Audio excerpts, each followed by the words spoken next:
എല്ലാവർക്കും സ്വാഗതം.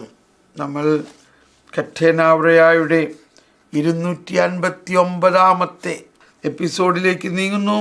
ഇന്ന് നമ്മൾ ആരംഭിക്കുന്നത് ഒരു പുതിയ വാക്യത്തിലൂടെയാണ്.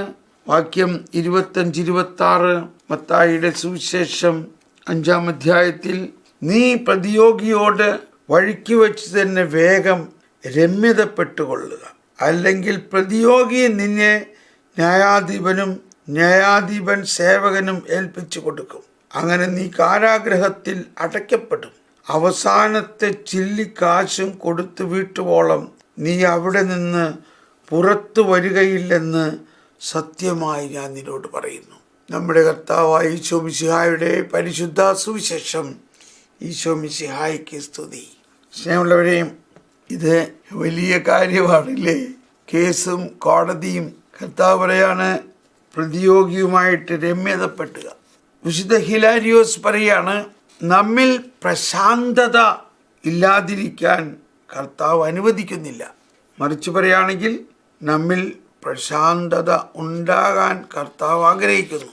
പ്രശാന്തമായ ഒരു മനസ്സിന് മാത്രമേ ദൈവിക രഹസ്യങ്ങളും ദൈവത്തിൻ്റെ വിസ്മയനീയതയിലേക്ക് പ്രവേശിക്കാൻ പറ്റുള്ളൂ. ടർബുലൻ്റായിട്ട് കേസും ബഹളവും വക്കീലും കോടതിയും അവരോട് വെറുപ്പും വിദ്വേഷമൊക്കെ ഉള്ള അവസ്ഥയിൽ ദൈവത്തിൻ്റെ വെളിപാടും ദൈവത്തിൻ്റെ രഹസ്യങ്ങളും നമ്മളിൽ പ്രവർത്തിക്കില്ല. അതാണ്, നമ്മിൽ പ്രശാന്തത ഇല്ലാതിരിക്കാൻ കർത്താവ് അനുവദിക്കുന്നില്ല. അതുകൊണ്ട് പെട്ടെന്ന് ശത്രുവുമായി രമ്യപ്പെടാൻ കൽപ്പിക്കുന്നു. ജീവിതത്തിലേക്കുള്ള വഴിയിൽ വെച്ച് തന്നെ രമ്യതപ്പെടാൻ. നാം സമാധാനം സ്ഥാപിക്കുന്നതിന് മുൻപ് മരണത്തിലേക്ക് എറിയപ്പെടാതിരിക്കാൻ തന്നെ, അതായത് നമ്മൾ മരിക്കുന്നതിന് മുമ്പ് സമാധാനത്തിലാകാൻ തന്നെ. വിശുദ്ധ ജെറോം ലത്തീനിലുള്ള നമ്മുടെ ഗ്രന്ഥങ്ങളിൽ ഇവിടെ ഉപയോഗിച്ചിട്ടുള്ള പദം കോൺസെൻറ്റിയൻസ് എന്നാണ്. ഗ്രീക്ക് എവുനോവോ എന്നാണ്. ദയവുള്ള, സന്മനസ്സുള്ള എന്നിങ്ങനെ അർത്ഥം. വിശുദ്ധ അഗസ്തീനോസ്, നമ്മൾ ദയ കാണിക്കണമെന്ന് പറയുന്നത് ഏത് ശത്രുവിനോടാണെന്ന് നോക്കാം. സാത്താനാകാം, സാത്താനോ മനുഷ്യനോ ശരീരമോ ദൈവമോ അവിടുത്തെ കൽപ്പനകളോ ആകാം. എന്നാൽ സാത്താനോട് എങ്ങനെ ദയ കാണിക്കുകയോ പൊരുത്തപ്പെടുകയോ ചെയ്യാൻ കഴിയുന്നത് എങ്ങനെയെന്ന് എനിക്ക് മനസ്സിലാവുന്നില്ല. എന്തെന്നാൽ സന്മനസ്സുള്ളിടത്ത് സൗഹൃദമുണ്ട്. പിശാചുമായി സൗഹൃദം സ്ഥാപിക്കണമെന്ന് ആരും പറയുകയില്ല. അവനെതിരെ യുദ്ധം പ്രഖ്യാപിച്ചിട്ട് ഉപേക്ഷിക്കുന്നത് നന്ന്. അവനോടൊരിക്കലും ഒരു സാഹചര്യത്തിലും യോജിക്കരുത്. അതാണ് വിശുദ്ധ ജെറോം, നിങ്ങളുടെ ശത്രുവായ പിശാച് അലറുന്ന സിംഹത്തെ പോലെ നമുക്കറിയാം. പൗലോസ്ലീഹയുടെ ലേഖനത്തിൽ 1 പത്രോസ് 5:8 പറയുന്നത്, സാത്താനോട് കരുണ കാണിക്കണമെന്നും നമ്മൾ മൂലം അവൻ ശിക്ഷിക്കപ്പെടരുതെന്നും രക്ഷകൻ കൽപ്പിക്കുന്നതായി ചിലർ പറയുന്നു. അവൻ തിന്മയ്ക്ക് പ്രേരിപ്പിക്കുമ്പോൾ നാം അതിനെ കീഴടങ്ങിയാൽ നമ്മൾ മൂലം അവൻ ശിക്ഷിക്കപ്പെടും. മാമോദീസായിൽ സാത്താനെ ഉപേക്ഷിച്ചു കൊണ്ട് നമ്മൾ സാത്താനുമായി ഒരു ഉടമ്പടി ഉണ്ടാക്കിയിട്ടുണ്ട്. ഈ ഉടമ്പടി പാലിച്ചാൽ നമ്മുടെ ശത്രുവുമായി ഒത്തുപോകുന്നു. അവൻ തടവറ ബന്ധനസ്ഥനാവുകയില്ല. In baptism we have each of us made a compact with the devil by renouncing him. If we observe this compact, then we are agreeing with our adversary and shall not be cast into prison.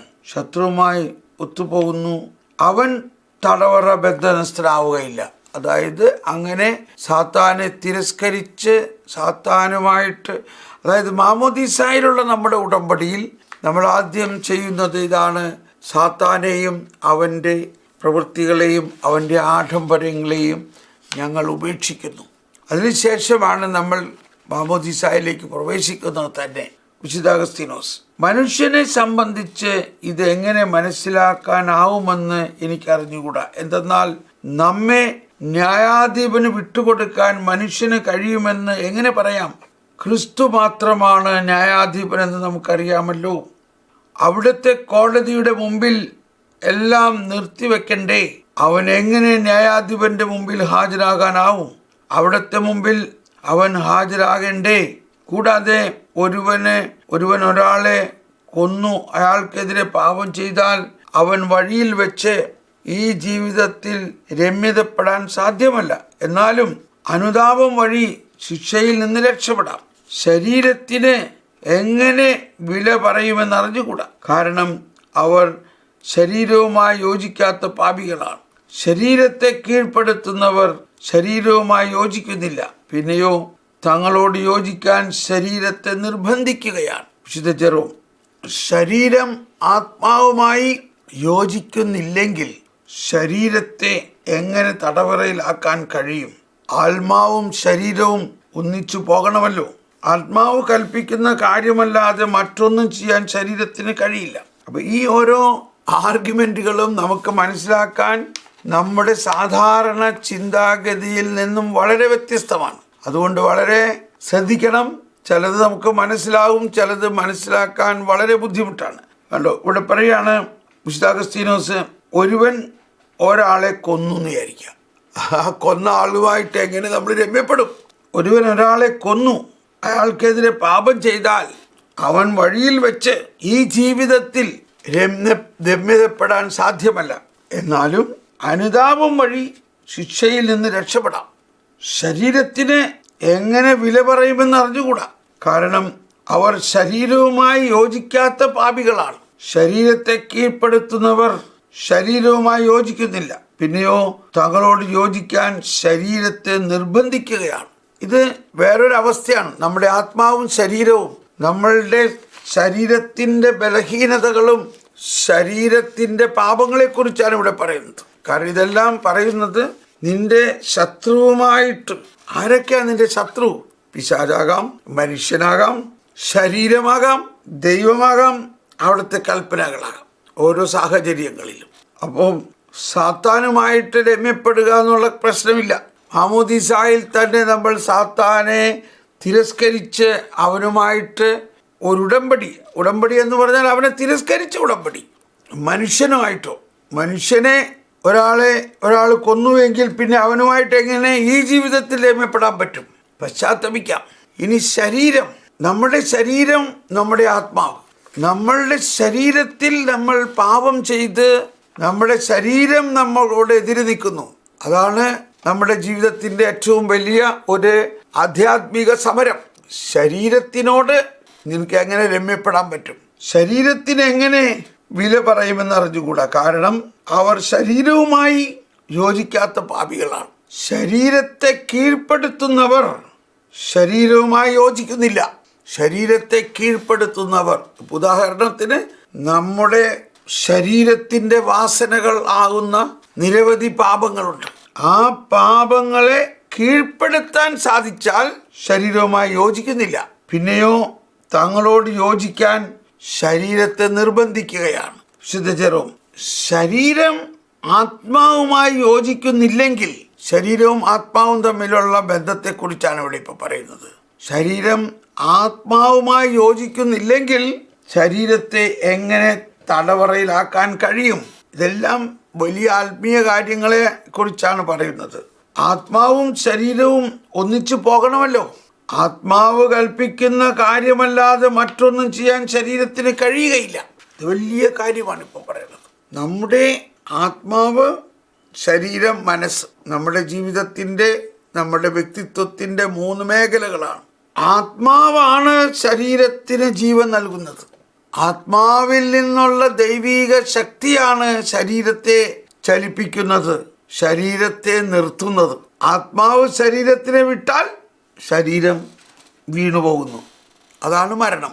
അതുകൊണ്ടാണ് കാറ്റഗിസത്തിലെല്ലാം പറയുന്നത് ആത്മാവാണ് ശരീരത്തിൻ്റെ frame അല്ലെങ്കിൽ ശരീരത്തിൻ്റെ രൂപം എന്ന് പറയുന്നത്. ശരീരത്തിന് ഇപ്പോഴുള്ള ഒരു രൂപം അല്ലെങ്കിൽ ഫ്രെയിം അല്ലെങ്കിൽ അതിനെ പിടിച്ചു നിർത്തിയിരിക്കുന്നത് ആത്മാവാണ്. ആ ആത്മാവ് ശരീരത്തെ വിട്ടാൽ ശരീരം കൊളാപ്സ്. ഇപ്പോൾ ഞാൻ പെട്ടെന്നൊരു ഹാർട്ട് അറ്റാക്കായിട്ട് മരിച്ചു വീഴുകയാണെങ്കിൽ എൻ്റെ ആത്മാവ് ശരീരത്തിൽ നിന്ന് പോയി. പിന്നെ ആ കിടക്കണ ആളെ തോമസ് പോൾ എന്നാരും വിളിക്കില്ല. ബോഡി കൊണ്ടുവന്നോ, ബോഡി വന്നോ? ബോഡി തോമസ് പോളിൻ്റെ ബോഡി എന്നാണ് പറയണേ. ശരീരം, തോമസ് പോളിൻ്റെ ശരീരം. ആ ഐഡൻറ്റിറ്റി തന്നെ പോയി. അപ്പോൾ നമ്മുടെ ഐഡൻറ്റിറ്റി തന്നെ നമുക്ക് നൽകുന്നത് ആത്മാവാണ്. അതുകൊണ്ടാണ് ചിലപ്പോൾ നമ്മൾ ആ ആത്മാവിനോട് എത്ര പറഞ്ഞാലും പ്രയോജനമൊന്നുമില്ല, അല്ലെങ്കിൽ ഈ ആത്മാവിനെ നേടിയേ ശരിയാവുള്ളൂ. അപ്പോൾ ഒരു മനുഷ്യനെ നമ്മൾ ആത്മാവായിട്ടും കാണാറുണ്ട്. അപ്പോൾ അതാണ് പറയുന്നത്, ആത്മാവും ശരീരവും ഒന്നിച്ചു പോകണമല്ലോ. ആത്മാവ് കൽപ്പിക്കുന്ന കാര്യമല്ലാതെ മറ്റൊന്നും ചെയ്യാൻ ശരീരത്തിന് കഴിയുകയില്ല. അതാണ് ദൈവം ചെയ്തിരിക്കുന്ന വലിയ ഒരു കാര്യം. നമ്മളെ പ്രാർത്ഥിക്കുന്നു എന്ന് പറഞ്ഞാൽ ആ പ്രാർത്ഥനയിലൂടെ ഒഴുകുന്ന കൃപാവരം നമ്മുടെ ആത്മാവിലേക്ക് വരുന്നു, എന്നിട്ട് അത് ശരീരത്തിലേക്ക് പ്രസരിക്കുന്നു. ഇപ്പോൾ നമ്മളിപ്പോൾ ഒരു സഹോദരി പറഞ്ഞു, എനിക്ക് വേണ്ടി പ്രാർത്ഥിക്കണേ, എൻ്റെ കാലിന് ഭയങ്കര അസുഖമാണ്. നമ്മൾ പ്രാർത്ഥിച്ചത് കാലിന് വേണ്ടിയാണ്. പക്ഷേ പ്രാർത്ഥനയുടെ പ്രസരണം എങ്ങനെയാണ്? പ്രാർത്ഥിക്കുമ്പോൾ ആ കൃപ അവളുടെ ആത്മാവിലേക്ക് ചെല്ലുന്നു, ആത്മാവിൽ നിന്ന് ആ അസുഖമുള്ള ശരീരത്തിലേക്ക് ചെല്ലുന്നു, ആ ശരീരത്തെ സൗഖ്യപ്പെടുത്തുന്നു. അങ്ങനെ ആത്മാവും ശരീരവുമായിട്ടുള്ള ഈ ബന്ധത്തെ നമ്മൾ മനസ്സിലാക്കിയാലാണ് നമ്മുടെ പ്രാർത്ഥനയും നമ്മുടെ ജീവിതവും നമ്മുടെ പ്രവൃത്തികളെല്ലാം ആത്മാവ് ക്രമീകരിക്കുന്ന ഒരു സംവിധാനമാണ്.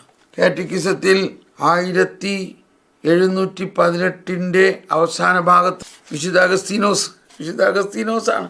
അതുകൊണ്ട് എൻ്റെ ആത്മാവ് ജീവിക്കേണ്ടതിന് ഞാൻ അങ്ങയെ അന്വേഷിക്കട്ടെ, എന്നാൽ എൻ്റെ ശരീരം എൻ്റെ ആത്മാവിൽ നിന്ന് ജീവിക്കുന്നു, എൻ്റെ ആത്മാവ് അങ്ങിൽ നിന്ന് ജീവിക്കുന്നു. എൻ്റെ ശരീരം എൻ്റെ ആത്മാവിൽ നിന്ന് ജീവിക്കുന്നു, എൻ്റെ ആത്മാവ് അങ്ങിൽ നിന്നും. അപ്പോൾ ദൈവത്തിൽ നിന്നാണ് നമ്മുടെ ആത്മാവിലേക്ക് ശക്തി ഒഴുകുന്നത്, ജീവൻ ഒഴുകുന്നത്. അങ്ങനെ നമ്മുടെ ആത്മാവ് ശരീരത്തിനും മനസ്സിനും ജീവൻ പകരുന്നു. ആത്മാവ് ശരീരത്തിന് വിട്ടാൽ പിന്നെ ശരീരത്തിന് ജീവനില്ല. ഓക്കെ, അപ്പോൾ ഒരിക്കൽ കൂടി വിശുദ്ധ ജെറോം, ശരീരം ആത്മാവുമായി യോജിക്കുന്നില്ലെങ്കിൽ ശരീരത്തെ എങ്ങനെ തടവറയിലാക്കാൻ കഴിയും? ആത്മാവും ശരീരവും ഒന്നിച്ചു പോകണമല്ലോ.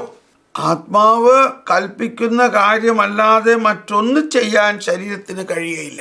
ഇത് വലിയൊരു രഹസ്യമാണ് വിശുദ്ധ അഗസ്തീനോസ്. അപ്പോൾ ഒരു പക്ഷേ ദൈവവുമായിട്ടാണ് നാം ഇവിടെ യോജിക്കേണ്ടിയിരിക്കുന്നത്. അവിടുന്ന് നമ്മുടെ എതിരാളിയാണെന്ന് പറയാം. കാരണം പാപം മൂലം നാം ദൈവത്തിൽ നിന്ന് വേർപെട്ടു. അവിടുന്ന് അഹങ്കാരികളെ തടഞ്ഞു നിർത്തുന്നു. ദൈവപുത്രന്റെ മരണത്തിലൂടെ ദൈവവുമായി ഈ ജീവിതത്തിൽ രമ്യപ്പെടാത്തവനെ അവിടുന്ന് ന്യായാധിപന്, അതായത് പുത്രനെ ഏൽപ്പിച്ചു കൊടുക്കും. എല്ലാ വിധിയും അവിടുന്ന് പുത്രനെ ഏൽപ്പിച്ചിരിക്കുന്നു. മനുഷ്യൻ വഴിയിൽ ദൈവത്തോടൊപ്പമാണ് എന്ന് പറയാം. എന്തെന്നാൽ അവിടുന്ന് എല്ലായിടത്തുമുണ്ട്. ഇത് വലിയൊരു സിദ്ധാന്തമാണ്. അപ്പോൾ ഇതെല്ലാം നമ്മൾ ചിന്തിക്കുന്നതിനേക്കാൾ വലിയ രീതിയിലാണ് പിതാക്കന്മാർ പറയണത്. പ്രതിയോഗിയോട് വഴിക്ക് വെച്ച് വേഗം രമ്യതപ്പെടുക എന്നുള്ളതാണ് നമ്മുടെ വചനം. ആരാണ് പ്രതിയോഗി? ആ പ്രതിയോഗി ആരെല്ലാം ആകാം. സാത്താനാകാം, മനുഷ്യനാകാം, ശരീരമാകാം, ദൈവമാകാം, അവിടുത്തെ കൽപ്പനകളാകാം. ഇവിടെ ഇപ്പം നമ്മൾ വന്നിരിക്കുന്നത് ദൈവമാണെന്ന് വിചാരിച്ചോ? പ്രതിയോഗി. എങ്ങനെയാണ് ദൈവം നമ്മുടെ പ്രതിയോഗിയാകുന്നത്? നമ്മൾ പാപം ചെയ്ത് ദൈവത്തിൽ നിന്ന് അകലുമ്പോൾ ദൈവവുമായിട്ട് നമ്മൾ ശത്രുതയിലായിരിക്കുന്നു. അങ്ങനെയല്ലേ മനുഷ്യവംശം മുഴുവനും ദൈവവുമായിട്ട് ശത്രുതയിലായിരുന്നു. ആ ശത്രുതയിലായിരുന്ന മനുഷ്യരിലേക്ക് മനുഷ്യവംശം മുഴുവനും ദൈവവുമായിട്ട് ശത്രുതയിലായിരിക്കെ ദൈവം തൻ്റെ പുത്രനെ അവരിൽ ഒരാളായിട്ട് ജനിപ്പിച്ചുകൊണ്ട് ദൈവം ശത്രുത അവസാനിപ്പിച്ചു, അവരുമായിട്ട് രമ്യതപ്പെടാൻ തീരുമാനിച്ചു. ആ പോയിന്റ് ഓഫ് വ്യൂലാണ് ഇവിടുത്തെ ആർഗ്യുമെന്റ്. അപ്പോൾ ഒരുപക്ഷെ ദൈവവുമായിട്ടാണ് നാം ഇവിടെ യോജിക്കേണ്ടിയിരിക്കുന്നത്. അവിടുന്ന് നമ്മുടെ എതിരാളിയാണെന്ന് പറയാം. കാരണം പാപം മൂലം നാം ദൈവത്തിൽ നിന്ന് വേർപെട്ടു. അവിടുന്ന് അഹങ്കാരികളെ തടഞ്ഞു നിർത്തുന്നു. ദൈവപുത്രന്റെ മരണത്തിലൂടെ ദൈവവുമായി ഈ ജീവിതത്തിൽ രമ്യപ്പെടാത്തവനെ അവിടുന്ന് ന്യായാധിപന്, അതായത് പുത്രനെ ഏൽപ്പിച്ചു കൊടുക്കും. അതാണ് പുത്രനിൽ വിശ്വസിക്കുന്നവന് വിധിയില്ല. പുത്രനോട് ഐക്യപ്പെട്ടിരിക്കുന്നവന് ഇനി ശിക്ഷാവിധിയില്ല. പുത്രനോട് ഐക്യപ്പെടാത്തവൻ ശിക്ഷയ്ക്ക് വിധിക്കപ്പെട്ടിരിക്കുന്നു. എല്ലാ വിധിയും അവിടുന്ന് പുത്രനെ ഏൽപ്പിച്ചിരിക്കുന്നു. മനുഷ്യൻ വഴിയിൽ ദൈവത്തോടൊപ്പമാണ് എന്ന് പറയാം. എന്തെന്നാൽ അവിടുന്ന് എല്ലായിടത്തും ഉണ്ടല്ലോ. എന്നാൽ എല്ലായിടത്തുമുള്ള ദുഷ്ടർ ദൈവത്തോടു കൂടെയാണെന്ന് പറയാൻ നാം ഇഷ്ടപ്പെടുന്നില്ല. അന്ധർ തങ്ങൾക്ക് ചുറ്റുമുള്ള പ്രകാശത്തോടു കൂടിയവരാണെന്ന് പറയാൻ നാം ഇഷ്ടപ്പെടാത്തതുപോലെ നമ്മുടെ എതിരാളി മൂലം നാം മനസ്സിലാക്കുന്ന ദൈവത്തിൻ്റെ നിയമം മാത്രം അവിടെ നിലനിൽക്കുന്നു. എന്നാൽ പാപത്തോടുള്ള സ്നേഹം പോലെ ഈ നിയമം ഒരു എതിരാളിയാണ്. പാപത്തോടുള്ള സ്നേഹം പോലെ. അപ്പോൾ ചില ആളുകൾക്ക് പാപത്തോടുള്ള സ്നേഹമാണ്, അതുകൊണ്ടാണ് പാപത്തെ വിടാതെ നിൽക്കുന്നത്. പാപത്തോടുള്ള സ്നേഹം പോലെ ഈ നിയമം ഒരു എതിരാളിയാണ്. നമ്മുടെ വഴിയിൽ ആയിരിക്കാൻ വേണ്ടി ഈ ജീവിതത്തിൽ നമുക്ക് നൽകപ്പെട്ടിരിക്കുന്നതാണ്. ഇത് നമ്മൾ പെട്ടെന്ന് അംഗീകരിക്കണം. വായന വഴിയോ കേൾവി വഴിയോ അങ്ങനെ ചെയ്യണം. അതിന് പരമാധികാരം നൽകണം. നാം അതിനെ മനസ്സിലാക്കുമ്പോൾ അത് നമ്മുടെ പാപങ്ങളെ എതിർക്കുന്നത് കൊണ്ടല്ല അതിനെ വെറുക്കുന്നത്, പിന്നെയോ അത് നമ്മുടെ പാപങ്ങൾ തിരുത്തുന്നത് കൊണ്ടാണ്. അതിനെ സ്നേഹിക്കുന്നത് മൂലമാണത്. അത് അവ്യക്തമാണെങ്കിൽ നമുക്കത് മനസ്സിലാക്കാൻ വേണ്ടി പ്രാർത്ഥിക്കുക. വിശുദ്ധ ജെറോം. എന്നാൽ സാഹചര്യത്തിൽ നിന്ന് അർത്ഥം വ്യക്തമാണ്. നമ്മുടെ അയൽക്കാരനോട് സമാധാനത്തിലും ഐക്യത്തിലും കഴിയാൻ കർത്താവ് നമ്മെ ആഹ്വാനം ചെയ്യുന്നു. ഇനി നമ്മുടെ മനസ്സിലാവണമായി വന്നിരിക്കുന്നു. മുകളിൽ പറഞ്ഞതുപോലെ പോകൂ, നിന്റെ സഹോദരനുമായി രമ്യപ്പെടുക. നാം ഈ ജീവിതത്തിലായിരിക്കുമ്പോൾ തന്നെ നമ്മുടെ ശത്രുക്കളുമായി വേഗം സൗഹാർദ്ദം സ്ഥാപിക്കാൻ കർത്താവ് നമ്മെ നിർബന്ധിക്കുന്നു. നമ്മുടെ ശത്രുക്കളിൽ ഒരുവൻ നമ്മളുമായി സമാധാനത്തിലാകുന്നതിന് മുമ്പ് മരിച്ചാൽ അത് എത്ര അപകടകരമാണെന്ന് അറിഞ്ഞുകൊണ്ട് അങ്ങനെ ചെയ്യാൻ നിർബന്ധിക്കുന്നു. എന്തെന്നാൽ വിധിയാളനുമായി ശത്രുതയിലായിരിക്കുമ്പോൾ മരിച്ചാൽ അയാൾ നമ്മെ ക്രിസ്തുവിനെ ഏൽപ്പിക്കും. നമ്മൾ കുറ്റക്കാരാണെന്ന് വിധിച്ചുകൊണ്ട് അങ്ങനെ ചെയ്യും. നമ്മുടെ എതിരാളിയും നമ്മെ വിധിയാളനെ ഏൽപ്പിക്കും. ആ വിധിയാളനാണ് ആദ്യം രമ്യത അന്വേഷിക്കേണ്ടത്. എന്തെന്നാൽ ആദ്യം തൻ്റെ ശത്രുവിന് കീഴ്പ്പെടുന്നവൻ കുറ്റത്തിൽ ദൈവത്തിൻ്റെ മുമ്പിലേക്ക് കൊണ്ടുപോകും. വിശുദ്ധ ഹിലാരിയോസ്. അല്ലെങ്കിൽ ശത്രു നിന്നെ ന്യായാധിപനെ ഏൽപ്പിക്കും.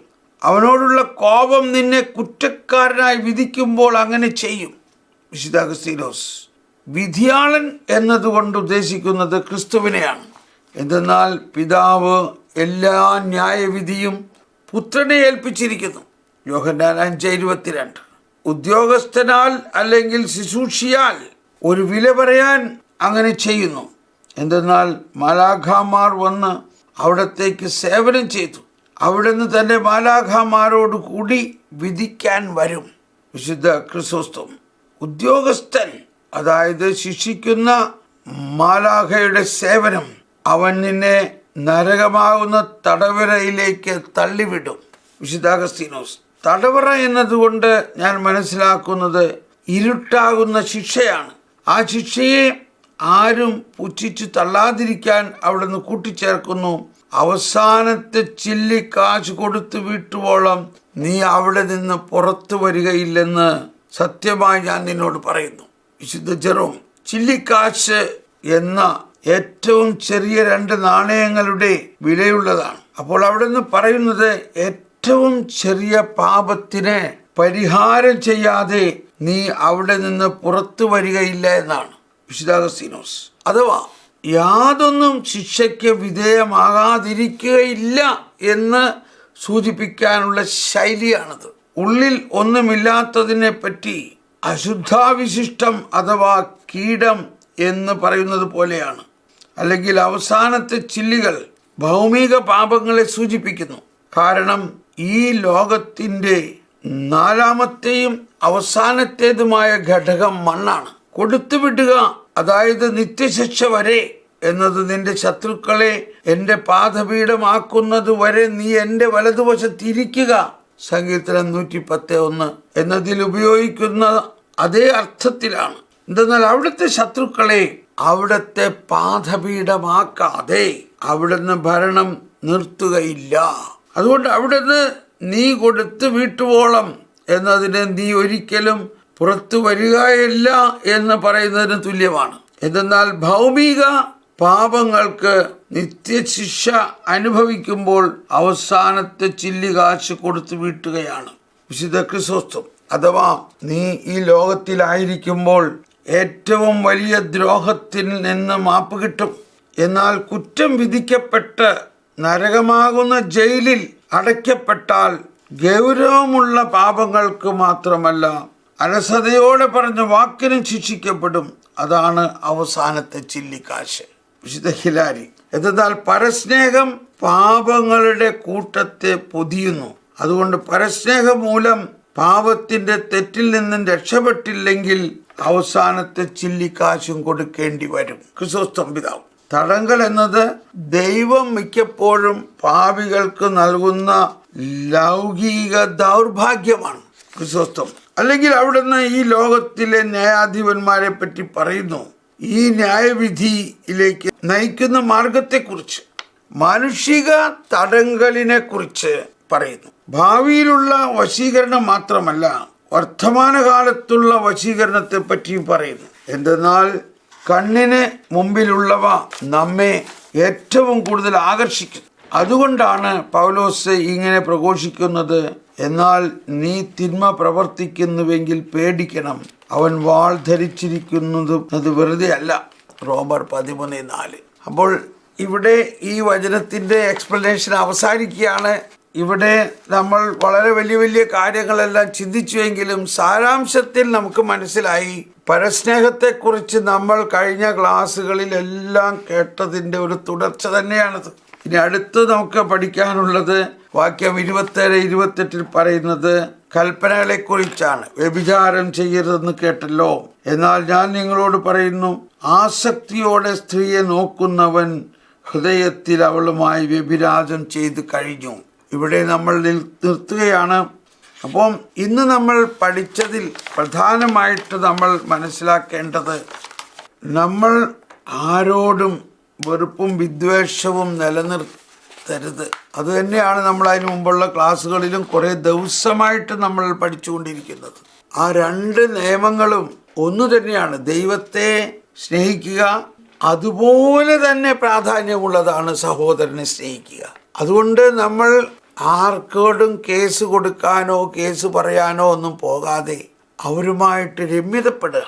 പരിശുദ്ധാത്മാവിൻ്റെ അത്യുഗ്രമായ ഒരു സഹായം ഉണ്ടായാലേ ഇത് നമുക്ക് സാധിക്കുകയുള്ളൂ. അതുകൊണ്ട് എനിക്ക് നമ്മളുടെ ഹൃദയത്തിൽ പരിശുദ്ധാത്മാവെ അങ്ങനെ നമ്മളെ സഹായിക്കണമെന്ന് പ്രാർത്ഥിക്കാം. Praise the Lord. God bless you.